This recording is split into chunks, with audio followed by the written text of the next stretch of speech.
All right, welcome to your mission briefing. Today, we are cracking the code on winning those big government and corporate contracts. We're using the playbook from David L. Robinson to give you, the minority entrepreneur, the intel you need to get in the game and to win. First up, let's talk about what's at stake. Look at that number, $700 billion. That's with a B. That's how much the US federal government spends on contracts every single year. You know, this isn't just a marketplace. It's one of the biggest economic engines on the entire planet. But here's the thing, there's a huge gap. Minority-owned businesses make up over 18% of all companies in the US, which is fantastic, but they only get less than 10% of that massive pile of cash. Now that gap, that's our mission. It's the challenge for sure, but it's also the massive opportunity we're going after today. Our guide for this mission, David L. Robinson, has a philosophy that we are going to live by. Discipline defeats doubt. Simple, right? But so powerful. This whole game isn't about who you know or getting lucky. It's about having a disciplined, step-by-step process that you can use over and over again to get the job done. So, let's get into it. Welcome to the $700 billion mission. Our goal here is pretty straightforward, to make this whole world of contracting feel less like a maze and more like a map for every single one of you. Now, every successful mission starts with a solid home base. And for your business, that base is your legal foundation. You have got to get this right from the very beginning. Okay, so this is one of your first and most critical decisions. Go the sole proprietor route, and yeah, you're quick and agile. Great for those small starter contracts.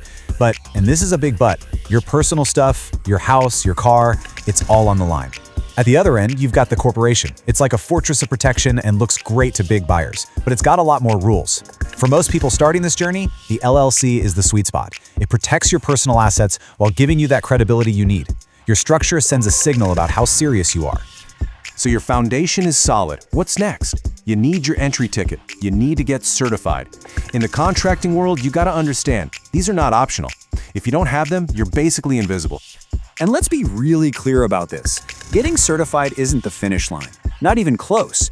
It's the key. It's what unlocks the gate to all these special programs and databases. But once you walk through that gate, it's all on you. Your performance is what gets you the deal and keeps you in the room. So what are these key certifications?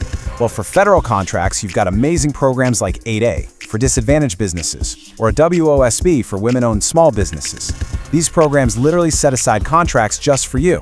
Then, on the corporate side, getting certified with the NMSDC or WBENC, that's how you get on the radar of the Fortune 500s. It puts you in the exact database they search when they need to hire someone. Okay, foundation is built. You've got your ticket in hand. Now it's time for the fun part, the actual playbook for winning. These are the tools and the tactics you're going to use to go out there and compete. Your number one tool, your go-to weapon, is the capability statement. The best way to think about it is like a resume before your entire business. A contracting officer is busy, right? They might give you 10 seconds of their time. This one single page has to scream, "We're the one." It needs to show what you do, who you've done it for, and all your official codes. It's everything. And I just love this quote from the source material. It nails it. Your capability statement is so much more than paper. It's your passport. It's what gets you access. It starts the conversation. It gets you considered for opportunities you wouldn't even know existed otherwise. Now, when you get that shot to submit a full proposal, you can't just wing it. You need a system, a disciplined process. You build a compliance matrix to make sure you've checked every single box they asked for.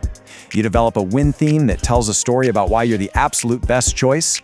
And you get a red team review. Fresh eyes to catch any mistakes before the client does. See?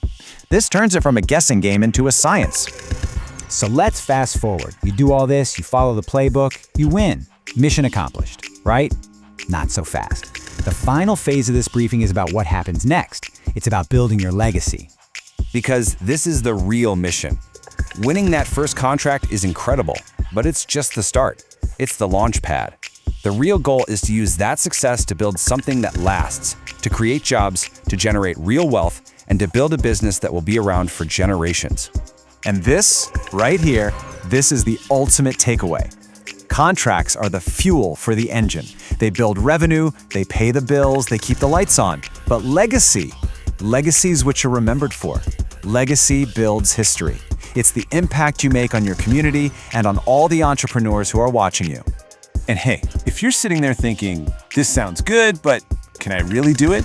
Just look at the proof. The author's own company, Tal-Kin Trees, started with local jobs and is now working with giants like Apple, Red Bull, and British Airways. This is not a theory. This is a proven flight plan. So we end right back where we started, with you. You have the briefing. You see the opportunity. The playbook is right in front of you. There's only one question left to answer. What will your legacy build?